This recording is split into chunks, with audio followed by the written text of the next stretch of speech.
बात अब ये है कि अमित शाह जी ने तो क्लियर किया नहीं, बीजेपी ने क्लियर किया नहीं कि एनडीए का मुख्यमंत्री कौन होगा। तो हमको लगता है कि मुख्यमंत्री जी को स्पष्ट कर देना चाहिए अपने गठबंधनों को कि वहाँ से उधर से कौन होगा मुख्यमंत्री का चयन। वहाँ देखिएगा तो गृह मंत्री जी खुद आए हैं कि नहीं, यहाँ पे मुख्यमंत्री जो है चुनाव जीतने के बाद विधायक आएंगे, विधायक दल के नेता तय करेंगे मुख्यमंत्री कौन होंगे। बिहार के चुनाव में इंडिया गठबंधन ने बिहार के लिए भी विजन दिखाया है, बिहार के लोगों के लिए विजन दिखाया है। अमित शाह जी को बोलना बताना चाहिए कि बिहार का मुख्यमंत्री नीतीश जी होंगे कि नहीं। महागठबंधन में आज सब कुछ क्लियर हो गया। तेजस्वी यादव सीएम होंगे और मुकेश सहनी डिप्टी सीएम बनेंगे। सरकार बनेगी चुनाव के बाद, अगर महागठबंधन की तो तेजस्वी यादव सीएम होंगे और मुकेश सहनी डिप्टी सीएम होंगे। उसके अलावा और भी कई डिप्टी सीएम के फेस होंगे। ये बात स्पष्ट हो गई और महागठबंधन ने ऐलान कर दिया साथ बैठकर। उसके बाद सवाल ये भी पूछ दिया कि आखिर एनडीए में सीएम कौन होगा। कहीं महाराष्ट्र वाला हालचाल तो नहीं होगा कि नीतीश कुमार को सीएम फेस बना दिया और लेकिन बाद में फिर सीएम बदल दें। तो बड़ा सवाल खड़ा किया है महागठबंधन के नेताओं ने।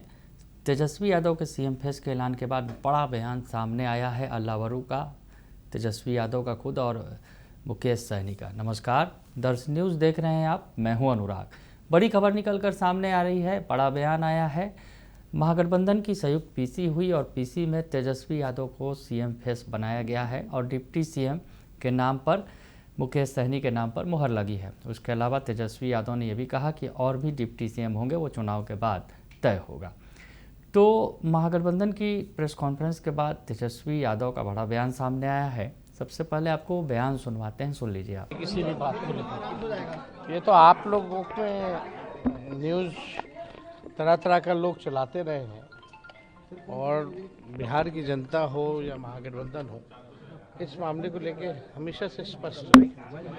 लक्ष्य वो नहीं है, लक्ष्य है बिहार को बनाने का और हम लोग जो है बिहार को आगे ले जाएंगे। हम लोगों के पास विजन है, रीजन है, ब्लूप्रिंट है, अनडाइंग पैशन है, नए सोच के हैं, सबको साथ लेके चलना है, नया बिहार बनाना है।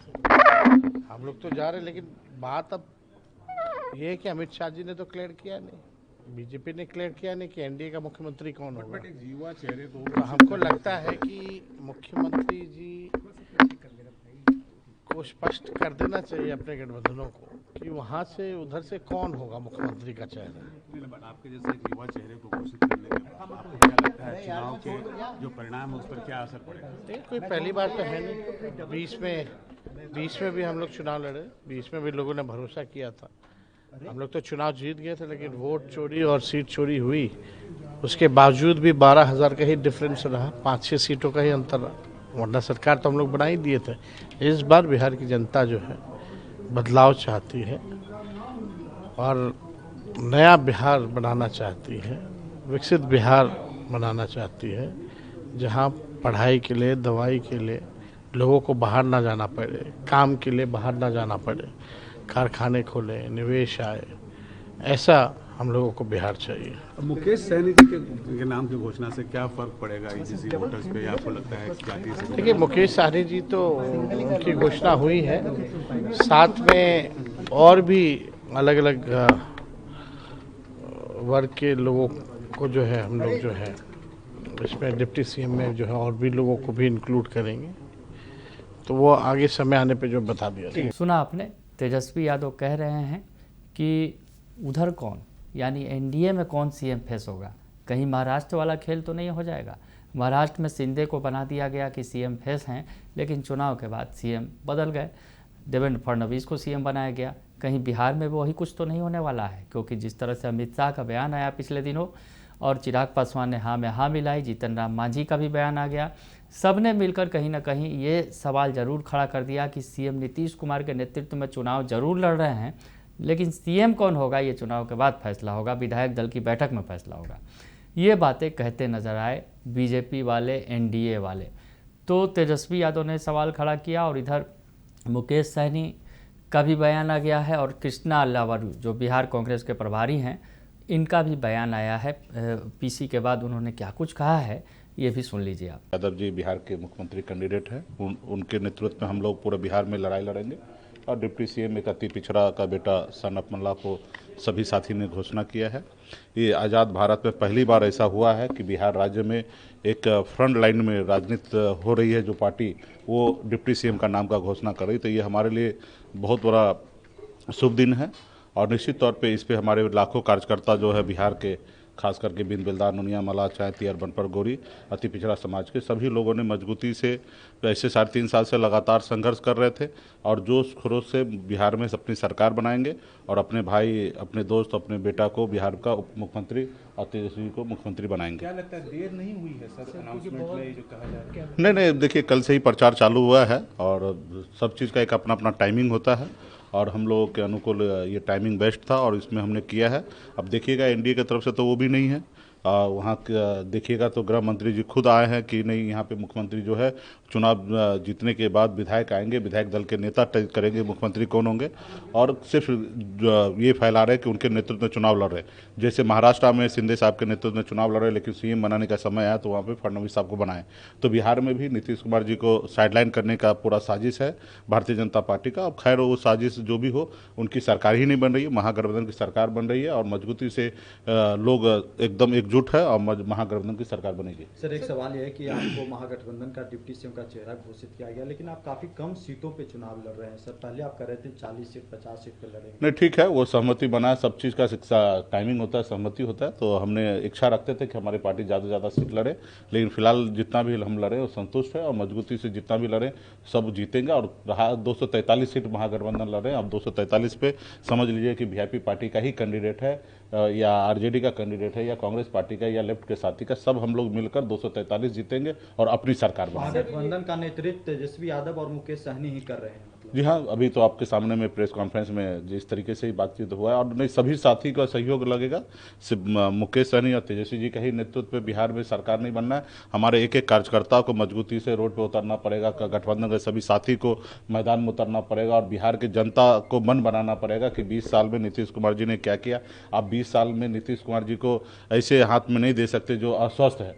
आप देख ही रहे कि किस तरीके से जो काम लोग नहीं कर सकते, स्वस्थ आदमी वो अस्वस्थ होकर कर रहे हैं, स्टेज पे किस तरीके से असहज कर देते पूरा स्टेज को, पूरा माहौल को।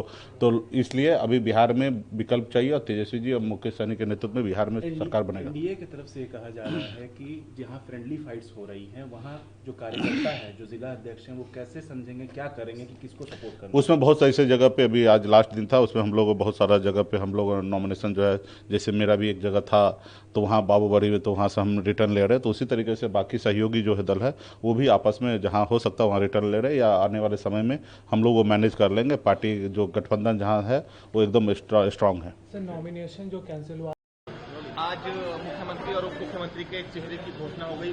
जो एनडीए है वो आरोप लगा रहा है बहुत देर कर दी, आप लोगों के पास कोई विजन नहीं है। बिहार के चुनाव में इंडिया गठबंधन ने बिहार के लिए भी विजन दिखाया है, बिहार के लोगों के लिए विजन दिखाया है। एजुकेशन, शिक्षा, स्वास्थ्य, कमाई, किसानी, सब के लिए हमारा एजेंडा है और उसके भी ऊपर उस एजेंडा को इम्प्लीमेंट करने की एकजुटता है और चेहरा है।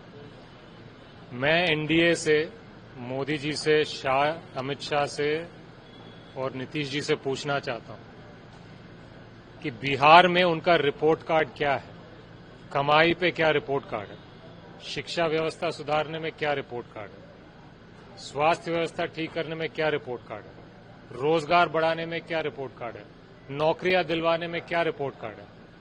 इन सब का जवाब है जीरो, फेल। तो ना विजन है ना चेहरा है।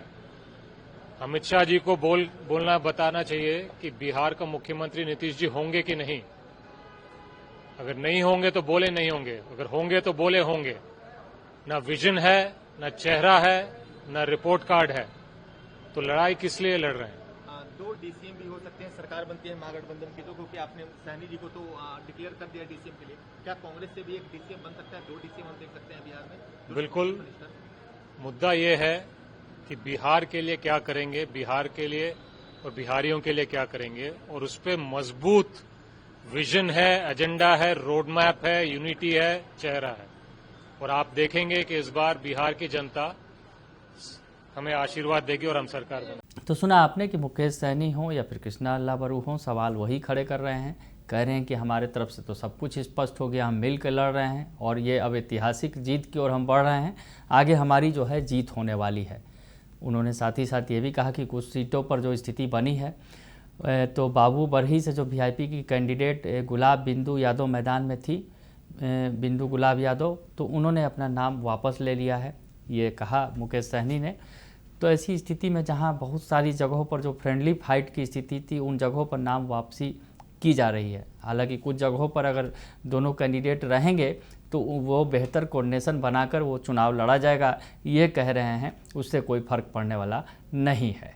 तो ऐलान हो गया है, डिप्टी सीएम मुकेश सहनी होंगे और सीएम तेजस्वी यादव होंगे। और उसके बाद जो है महागठबंधन के नेता हुंकार भर रहे हैं और अब सीधे सीधे कह रहे हैं कि कोई नहीं है टक्कर में। बने रहिए दर्शन न्यूज़ के साथ, तमाम खबरों से आपको अपडेट रखेंगे।